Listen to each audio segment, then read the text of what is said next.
Hipopituitarismo. A continuación pasamos a un tema en el que existe deficiencia hormonal. Es el denominado hipopituitarismo.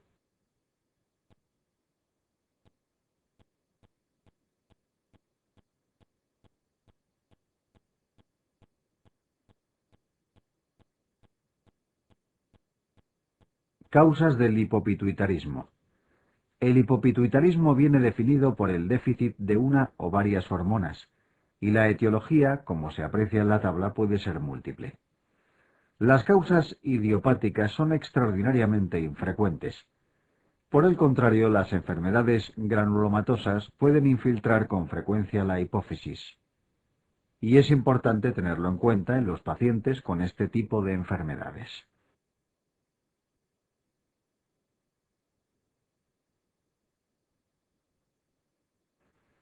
Los macroadenomas hipofisarios, los traumatismos cranoencefálicos y la metástasis son patologías que producen hipopituitarismo también de forma frecuente. Sin embargo, son probablemente las de origen iatrógeno, es decir, las secundarias a cirugía hipofisaria y radiación, las causas más frecuentes de esta entidad. Señalar también que cuando hipopituitarismo se produce de forma aguda, la primera hormona que disminuye es la ACTH y posteriormente las gonadotropinas y la TSH. Por el contrario, cuando el origen es progresivo, la primera hormona en desaparecer es la GH, seguida de las gonadotropinas, TSH y por último la ACTH.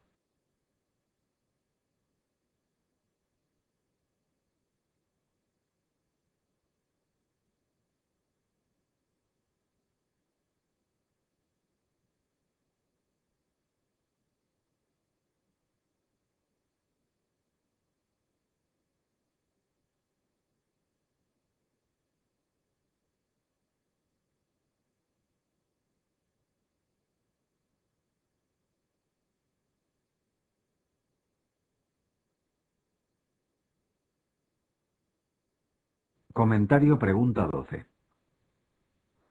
La mayor dificultad de este tema para el examen MIR es el identificar correctamente a los pacientes que presentan esta patología. Esto es debido a que la sintomatología derivada es bastante inespecífica y se puede confundir con otras enfermedades.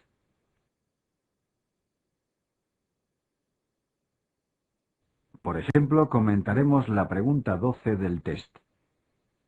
En el caso clínico se presenta a un paciente con distintos síntomas. Por un lado, presenta disminución de la libido e impotencia, datos que nos sugieren la existencia de hipogonadismo.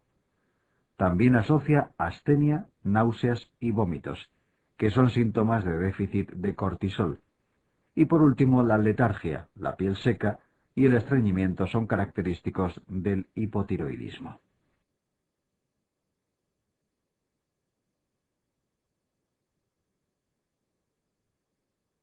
En resumen, nos encontramos ante un paciente con varios déficits hormonales. Esta clínica puede ser producida por un síndrome pluriglandular autoinmune, aunque no existe ningún dato en el caso que nos oriente hacia esta entidad, o por un panhipopituitarismo, que es la patología que presenta el paciente. Dentro de las causas que cursan con panhipopituitarismo, no se encuentran los microadenomas hipofisarios, motivo por el que el microprolactinoma es el diagnóstico menos probable en este caso.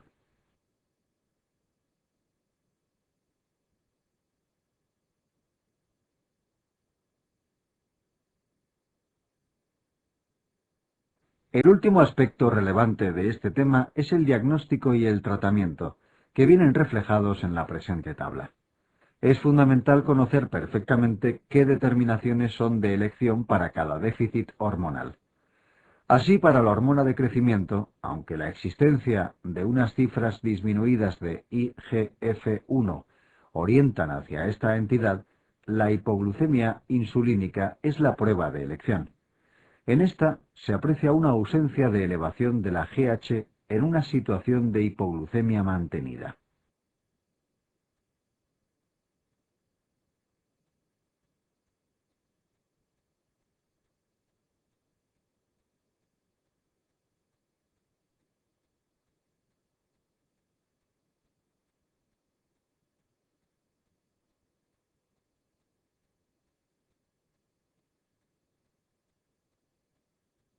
Para el déficit de ACTH, aunque un cortisol sérico menor de 3,5 es diagnóstico y mayor de 18 descarta la enfermedad, el test de elección es también la hipoglucemia insulínica. Recordad que una situación de hipoglucemia estimula la liberación de ACTH y secundariamente un aumento de cortisol, hecho que no se produce en pacientes con este déficit hormonal.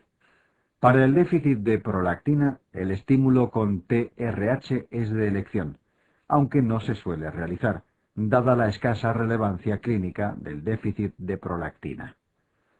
El déficit de TSH se diagnostica habitualmente con la determinación de TSH y T4 libre. En pacientes con déficit de TSH observaremos una disminución de la T4 libre con cifras disminuidas de TSH o en el límite bajo de la normalidad. El estímulo con TRH no suele ser necesario para el diagnóstico.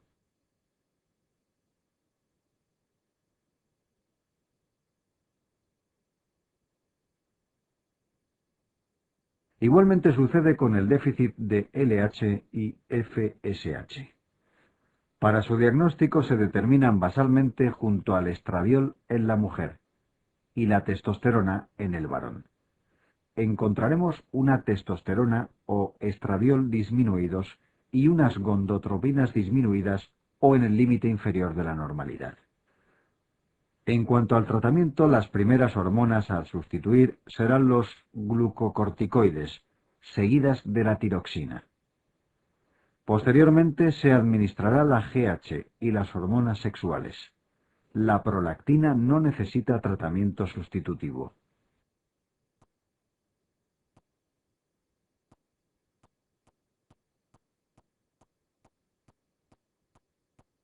Neurohipófisis. Una vez finalizada la patología de la adenohipófisis, nos adentraremos en la neurohipófisis o hipófisis posterior, que se encarga fundamentalmente de la regulación del metabolismo hídrico.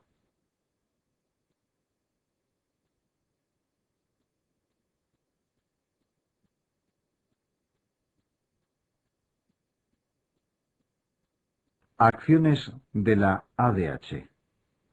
La hormona antidiurética o vasopresina es una hormona sintetizada en el hipotálamo, al igual que la oxitocina, y que se almacena en la neurohipófisis. Dentro de sus acciones, la fundamental consiste en hacer permeable al túbulo colector de la neurona al agua, contribuyendo de esta forma a la reabsorción de agua y a mantener constante la osmolaridad plasmática.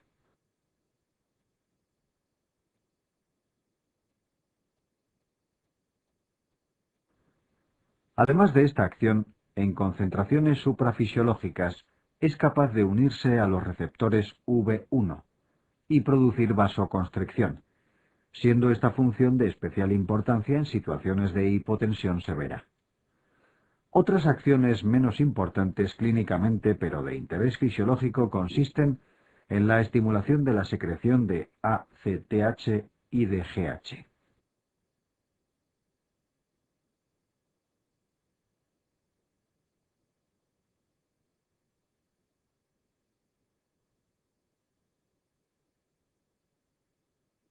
La liberación y regulación de la hormona antidiurética está controlada por diversos factores. La osmolaridad plasmática es su principal regulador. Ante cualquier cambio en la osmolaridad plasmática detectado por los osmorreceptores que se encuentran situados muy próximos a las neuronas que sintetizan la ADH, se producen cambios en su liberación. Así, ante pequeñas elevaciones de la osmolaridad plasmática, se induce un aumento de liberación de esta hormona.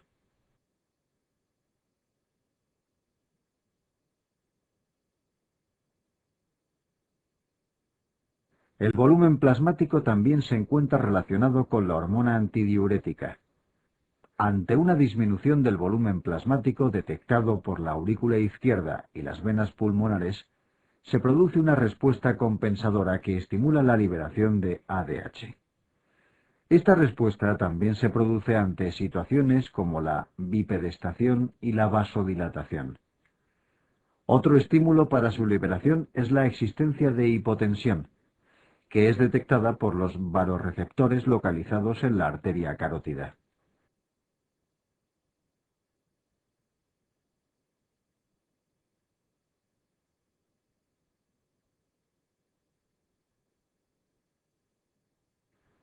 Por último, señalar que determinados fármacos pueden estimular su liberación, y que, si este estímulo permanece, pueden llegar a desencadenar situaciones patológicas.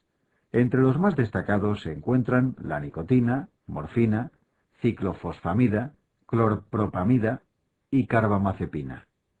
Otras sustancias y fármacos como el etanol, la naloxona, clorpromacina y la fenitoína inhiben su liberación y pueden llegar a producir cuadros poliúricos.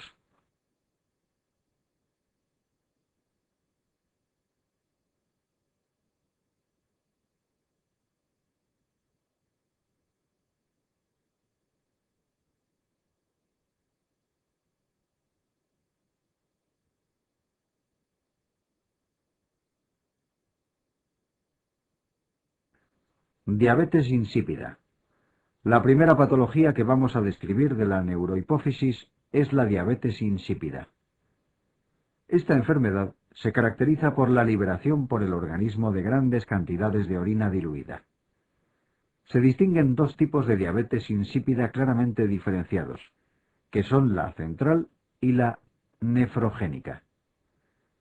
En la primera existiría un defecto en las hormonas liberadoras de ADH o en los osmorreceptores, y en la segunda se caracterizaría por la falta de respuesta del riñón a la hormona.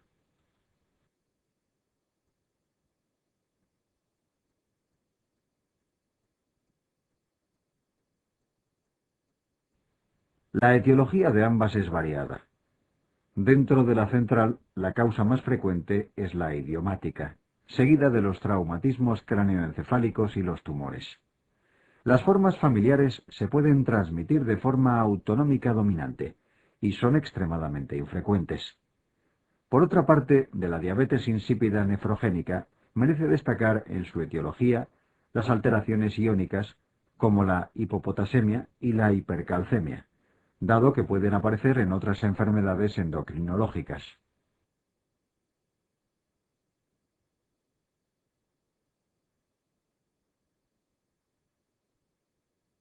Los fármacos como el litio y la demeclociclina pueden también inducirla.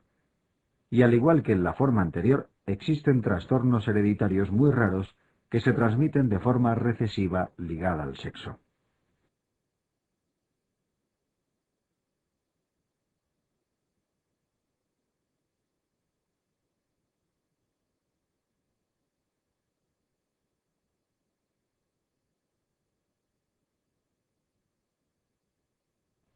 Clínica. Independientemente del tipo de diabetes insípida, la clínica vendrá derivada de la incapacidad de reabsorber agua, por lo que los síntomas característicos serán la poliuria y la polidipsia. Hay que señalar que la clínica aparece de forma más brusca y la pérdida de volumen es mucho mayor en la diabetes insípida central, mientras que en la nefrogénica los cuadros son más larvados en el tiempo y las pérdidas menores.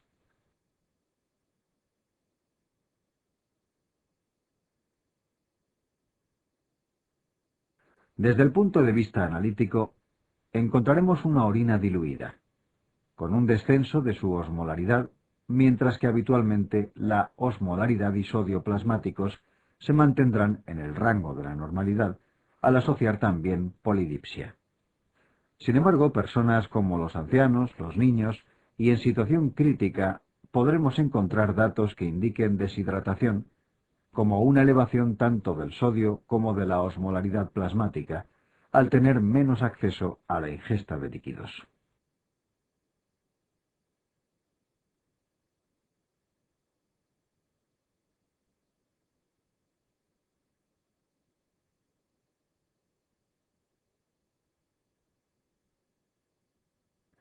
Diagnóstico. Lo más importante de este tema es realizar un correcto diagnóstico diferencial ante un paciente con un cuadro poliúrico polidípsico. Ante un paciente que presente esta sintomatología, lo primero a confirmar es la existencia o no de deshidratación. Para ello son útiles tanto los signos de la exploración física como el aumento en las cifras de sodio y osmolaridad plasmáticas. En caso de existir deshidratación, la siguiente medida será la administración de desmopresina, que es un análogo de la vasopresina, y valorar la respuesta renal con la determinación de la osmolaridad urinaria. Si al administrar la desmopresina se produce un aumento de la osmolaridad urinaria, confirma el funcionamiento correcto del riñón y se diagnosticará de diabetes insípida central. Si por el contrario no existe respuesta, el diagnóstico será el de diabetes insípida nefrogénica.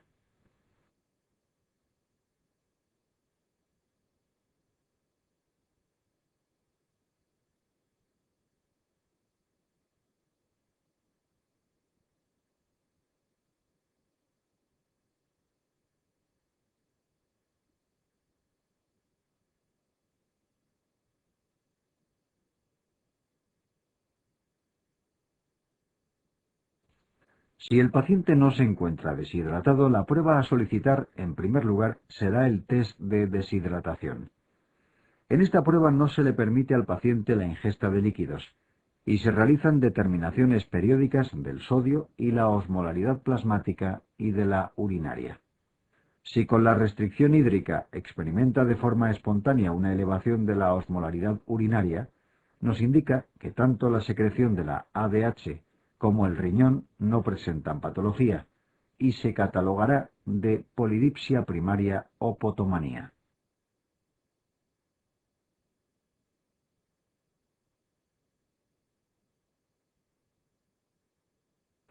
Si el paciente se deshidrata con la restricción de líquidos, se administrará la desmopresina y se valorará la respuesta renal. En caso de elevación de la osmolaridad urinaria nos encontraremos ante una diabetes insípida central y si no hay respuesta, ante una nefrogénica.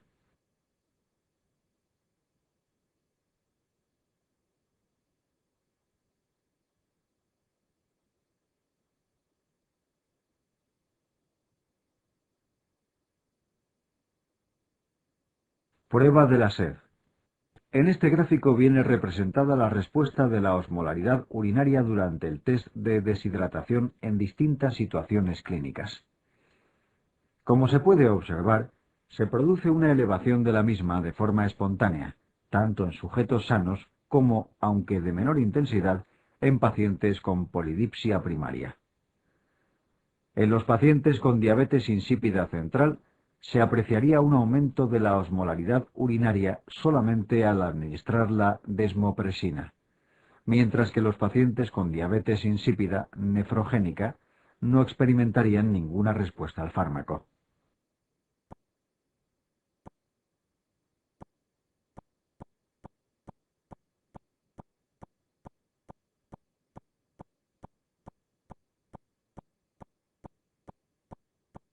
Tratamiento.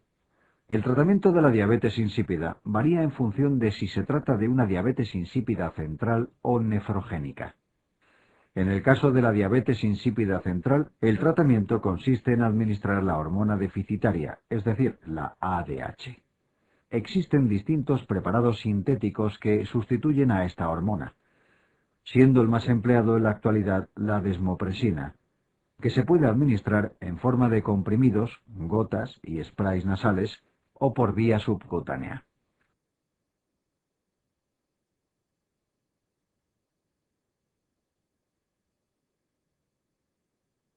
En la diabetes insípida nefrogénica, el tratamiento consiste en la restricción de sal de la dieta, la administración de diuréticos tiacídicos y los antiinflamatorios no esteroideos como la indometacina, dado que estos últimos producen una vasoconstricción de las arteriolas renales, disminuyendo la filtración glomerular. Por último, señalar que en ambos casos no se debe instar al paciente a una ingesta elevada de líquido, dado que se podría producir una intoxicación acuosa y una hiponatremia dilucional.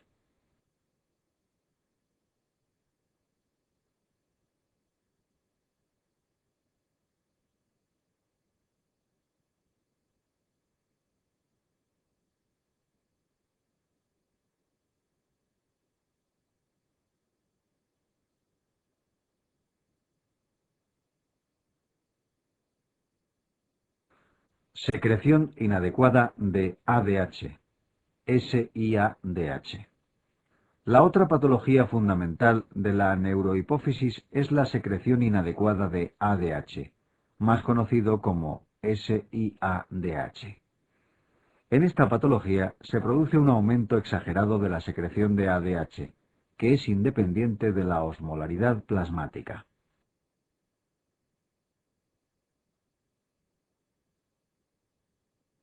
Por lo tanto, en estos pacientes se produce un aumento de la reabsorción de agua en el túbulo colector, que conllevará la aparición del cuadro clínico y de las alteraciones analíticas que caracterizan al síndrome. Las alteraciones más relevantes serán la aparición de hiponatremia, que será dilucional, con un descenso de la osmolaridad plasmática y un aumento de la osmolaridad urinaria. El exceso de la secreción de esta hormona puede originarse tanto en la propia neurohipófisis como en tejido neoplásico e inflamatorio.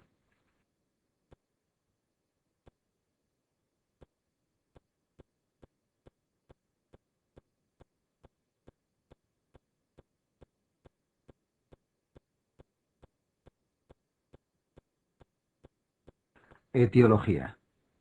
Como puede apreciarse en la siguiente tabla, la etiología de este síndrome es muy diversa.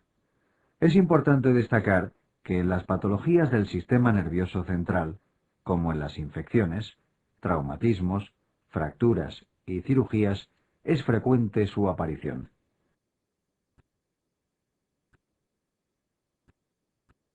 Los tumores también son responsables en bastantes ocasiones de su existencia.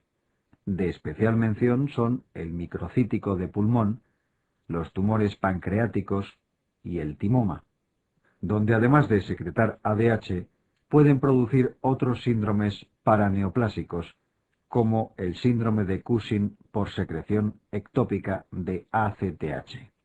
Cualquier patología pulmonar, como la tuberculosis, los abscesos y la enfermedad pulmonar obstructiva crónica, pueden desencadenarlo.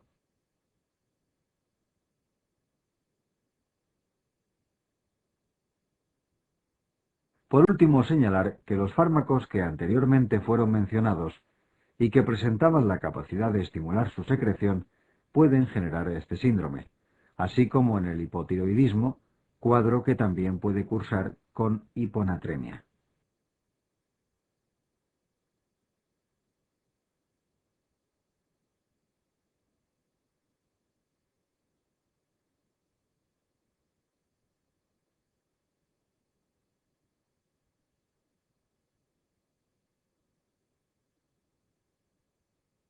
Criterios para el diagnóstico de SIADH.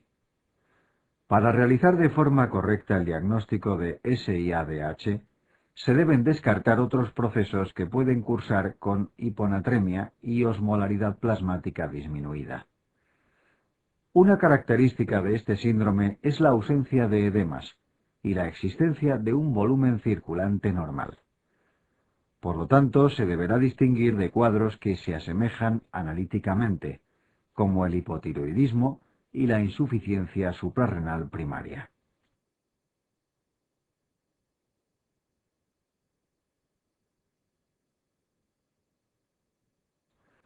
Para poder confirmar el diagnóstico, es preciso que se cumplan todos los criterios mayores, que son la existencia de hiponatremia, hipoosmolaridad plasmática, ausencia de edemas, presión arterial normal, elevación de la osmolaridad urinaria y descartar las patologías anteriormente mencionadas.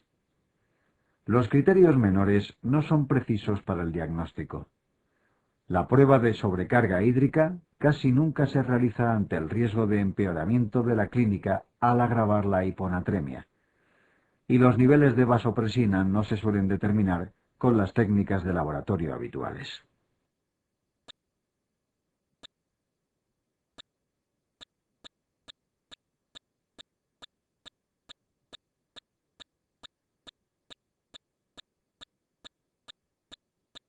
Tratamiento.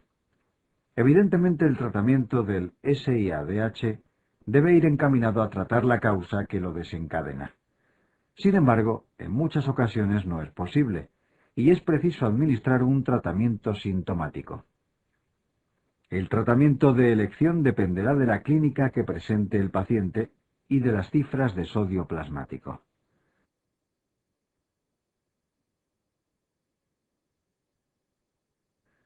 En la mayoría de las ocasiones, los pacientes presentan síntomas leves como anorexia, náuseas y vómitos y cifras de sodio superiores a 125. En estos casos, el tratamiento de elección es la restricción de agua, pudiéndose asociar fármacos como la furosemida, litio o demeclociclina. En caso de presentar síntomas neurológicos graves, como confusión, convulsiones o coma, o unas cifras de sodio inferiores a 125, se debe iniciar tratamiento urgente con suero salino hipertónico, asociando diuréticos de asa como la furosemida, para favorecer la pérdida de agua.